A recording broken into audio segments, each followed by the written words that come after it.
দুইটা যুবক আমার ডাক দিছে, রিক্সাওয়ালা ভাই যাবেনি, একটা ছেলে গুলি খাইছে, তারে নিয়ে ঢাকা মেডিকেল যেতে হবে, দ্রুত আসেন। পরে আমি গেছি, যাই দেখি আমার সন্তান। পরে সন্তানের জড়াই দিয়ে চেক চিক্কি দিয়ে আমি অজ্ঞান হয়ে গেছি।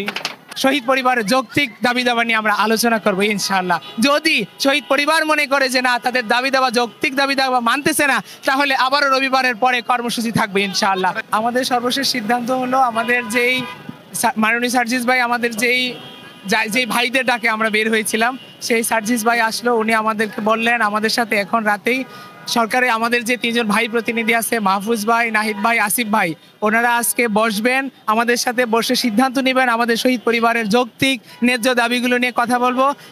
আগামীকালকে আমরা হাসনাত ভাই এবং সার্জিস ভাইয়ের সাথে বসবো, এবং কি রবিবার দিন বিকালে ডক্টর ইউনূস স্যারের সাথে শহীদ পরিবারের প্রতিনিধি দল আমরা বসবো।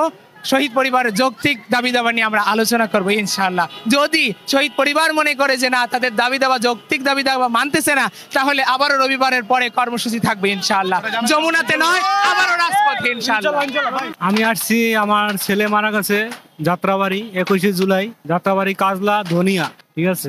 আমি আবার অটোরিকশা চালাইতে আছি, ওই দিনকে আমার ছেলেরে আমি পাইছি গুলি অবস্থায়। দুইটা যুবক আমার ডাক দিছে, রিক্সাওয়ালা ভাই যাবেনি, একটা ছেলে গুলি খাইছে, তারে নিয়ে ঢাকা মেডিকেল যেতে হবে, দ্রুত আসেন। পরে আমি গেছি, যাই দেখি আমার সন্তান। পরে সন্তানের জড়াই দিয়ে চেক চিক্কি দিয়ে আমি অজ্ঞান হয়ে গেছি। পরে ঢাকা মেডিকেল নিয়েছি, ঢাকা মেডিকেল নেওয়ার পর কাছে আমার ছেলে আগেই মারা গেছে।